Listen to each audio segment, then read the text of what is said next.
Fahameraba-tsika tsirairay indray tratra ity alatsinainy maraina ity andraisantsika ny mofinaina indray. Misaotra an'Andriamanitra trano sika mbola nomeny ny heriny sy ny fahazavany ihany koa. Alohan'ny hialantsika ny mofinaina an'io dia vavakisika. Atovy Andriamanitra eo atolotra ianao ny dera, laza, ny haja sy ny voninahitra.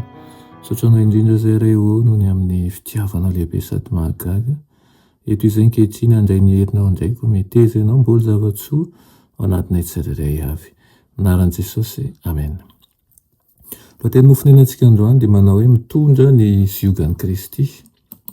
Alaina Mateo 2:20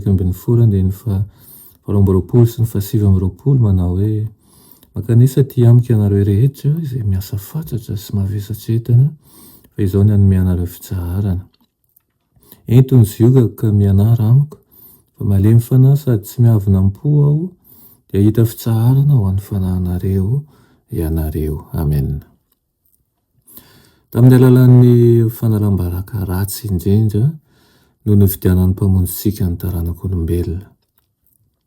Atorony antsika ny lala tokana maka amin'ny vavahady ety, hay matso mitadasika sy tsara tarehy no ambadika izany. Efa nisorotany ny lalana rehetra tokony aleha mba tsy hisy anao fahadisoana ary ambarany antsika ihany koa izay tokony atao hoy izy hoe ento ny ziogako ka mianara amiko fa malemy fanahy sady tsy miavona am-po aho dia hita fitsaharana ho an'ny fanahinareo ianareo. Fa mora ny ziogako ary maivana ny entako. Zany no an'ny fomba ahafahana mamonjy ny mpanota. Fantatr' Kristy fa tsy misy mahay mankatoa an'izany baiko zany amin'ny herin'ny tenany ka milaza amintsika izy mba tsy hatahotra ary hoy izy hoe raha mitondra ny ziogako ianao dia hoerinao sy tanjakao ahako. Ireo izay mitondra ny ziogan'i Kristy ihany no afaka hatakatra sy sitraka ny fitahiana mifandray amin'ny fanasany.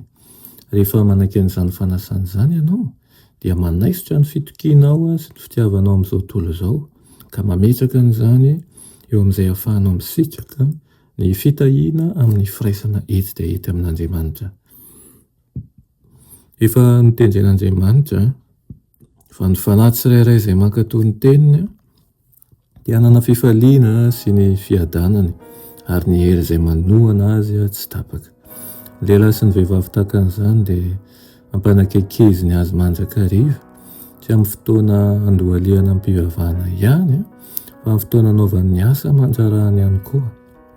Efa nanomana ny toerana izay arahana mipetraka aminy izy ireo izay hanadiovana ny fiainana amin'ny faharatsiana sy ny zavatra rehetra izay tsy mahateo tia.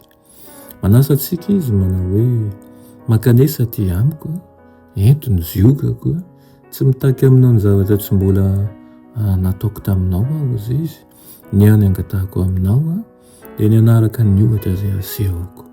Mandehana eo amin'ny lalana efa voasorotro, ho Jehovah, apetrao eo amin'izay misy ny dia-tongotro ny dia-tongotrao. Engane izany ho tanteraka tokoa eo amin'ny fiainanao sy ny dia izay ataonao miaraka amin'ny Kristy. Amen. Ny Tompoandriamanitra misaotra anao izay ny amin'izany teninao izany. Irina indrindra raha ho fiainanay tokoa izany ary ao ka tsy hatahotra izahay hitondra ny zioka, hitondra ireo zavatra rehetra nolazainao satria tsy mandeha irery fa mandeha miaraka aminao. Anaran'i Jesosy, amen.